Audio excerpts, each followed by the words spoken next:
Hello friends, நம்ம இன்றைக்கி இந்த வீடியோவில் பாவக்காய் பொரியல் வந்து எப்படி டேஸ்டியாக வந்து செய்கிறதுன்னு சொல்லி பார்க்கலாம். இந்த பாவக்காய் பொரியல் வந்து நீங்கள் ஒயிட் ரைஸில் வந்து வச்சு சாப்பிட்லாம். ரசம் சாதம், தயிர் சாதம் இந்த மாதிரி வச்சு சாப்பிடும்போது டேஸ்ட் வந்து வேறு லெவலில் இருக்கும்.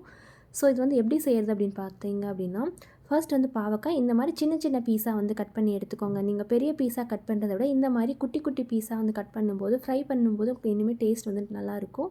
ஸோ இந்த மாதிரி குட்டி குட்டி பீஸாக வந்து கட் பண்ணிக்கோங்க. இப்போ வந்து பொரியல் செய்கிறதுக்கு ஒரு பேனில் கொஞ்சமாக வந்து எண்ணெய் விட்டுக்கலாம். எண்ணெய் நல்லா காஞ்சதுக்கப்புறமா கொஞ்சமாக வந்து கடுகு பொரிஞ்சதும் கொஞ்சமாக உளுந்தம்பருப்பு, கொஞ்சமாக கடலைப்பருப்பு வந்து போட்டுட்டு ப்ரௌன் கலரில் வர அளவுக்கு விட்டுறணும்.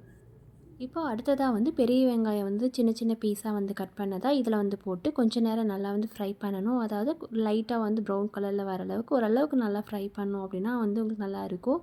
ஸோ இந்த மாதிரி எல்லாமே வந்து ஆட் பண்ணிவிட்டு லைட்டாக வந்து ஃப்ரை பண்ணணும். அடுத்ததாக வந்து இதில் கருவேப்பிலை வந்து ஆட் பண்ணிக்கலாம். இப்போ வந்து கருவேப்பிலை ஆட் பண்ணதுக்கப்புறமா நல்லா வந்து ஃப்ரை பண்ணணும். நிறைய பேர்த்துக்கு வந்து பாவக்காய் வந்து கசப்பாக இருக்கிறனால பிடிக்காது. ஸோ இந்த மாதிரி நீங்கள் வந்து ட்ரை பண்ணும்போது ஒயிட் ரைஸில் வந்து பிணைஞ்சு சாப்பிடும்போது நல்லாவே டேஸ்டியாக வந்து இருக்கும்.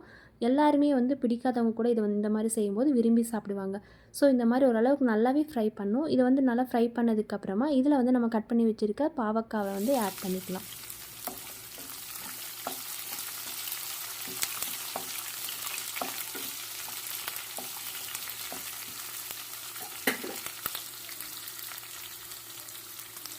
இப்போ பாவக்காய் ஓரளவுக்கு வதக்கிட்டு இதில் கொஞ்சமாக வந்து ஒரு 1/4 டேபிள் ஸ்பூன் அளவுக்கு வந்து மஞ்சத்தூள் வந்து ஆட் பண்ணிக்கலாம்.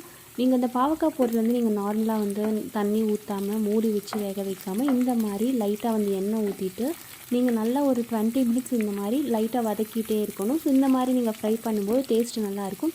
அண்ட் இந்த பொரியலுக்கு தேவையான அளவுக்கு கொஞ்சமாக வந்து உப்பு வந்து போட்டுக்கலாம். இப்போ வந்து மஞ்சத்தூள், உப்பு ரெண்டுமே வந்து ஆட் பண்ணியாச்சு. நல்லா வந்து இது ஒரு 20 மினிட்ஸ்க்கு நல்லா வந்து வதக்கி விட்டுட்டே இருக்கணும். இப்போ வந்து ஒரு 15 மினிட்ஸ்க்கு அப்புறமா இதில் வந்து 1 டேபிள் ஸ்பூன் அளவுக்கு வந்து மிளகாய்த்தூள் வந்து ஆட் பண்ணிக்கலாம். மிளகாய்த்தூள் வந்து ஆட் பண்ணிவிட்டு அப்பப்போ நீங்கள் மிக்ஸ் பண்ணிகிட்டே இருக்கணும். அப்படி இல்லைன்னா கீழே வந்து சீக்கிரமாக வந்து அடிப்பிடிச்சிடும். ஸோ அப்பப்போ வந்து நீங்கள் மிக்ஸ் பண்ணிகிட்டே இருக்கணும். அதே மாதிரி நீங்கள் வந்து இதை மூடி வைக்காமல் ஆயில் வந்து மட்டும் போட்டுட்டு அதை நல்லா வந்து ஃப்ரை பண்ணணும். எண்ணெய் மட்டும்தான் இதில் இருக்கணும்.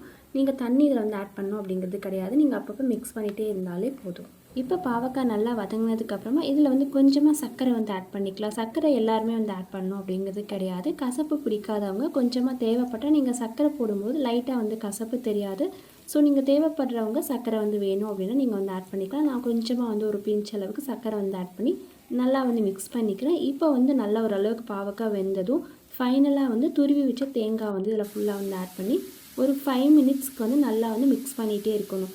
ஸோ இந்த மாதிரி நல்லா மிக்ஸ் பண்ணிவிட்டு நீங்கள் விட்டுட்டீங்க அப்படின்னா பாவக்காய் பொரியல் நல்லா டேஸ்ட்டாக வந்து இருக்கும். அதே மாதிரி கசப்பு வந்து உங்களுக்கு அந்தளவுக்கு பெருசாக தெரியாது. ஸோ எல்லாருமே வந்து சாப்பிட்லாம். பாவக்காய் வந்து பிடிக்காதவங்க கூட இந்த மாதிரி வந்து ட்ரை பண்ணும்போது டேஸ்டியாகவும் வந்து இருக்கும். அதேமாதிரி ஹெல்த்தியான ஃபுட்டும் கூட. ஸோ பாவக்காவே பிடிக்காதவங்க இந்த மாதிரி ஸ்டைலில் கண்டிப்பாக பொரியல் செஞ்சு சாப்பிட்டீங்க அப்படின்னா கண்டிப்பாக எல்லாருக்குமே பிடிக்கும். இந்த வீடியோ கண்டிப்பாக பிடிச்சிருக்கும் அப்படின்னு நினைக்கிறேன். இந்த வீடியோ பிடிச்சிருக்கு அப்படின்னு லைக் பண்ணுங்கள், ஷேர் பண்ணுங்கள். மறக்காமல் இந்த சேனல் சப்ஸ்கிரைப் பண்ணிக்கோங்க. தேங்க்யூ.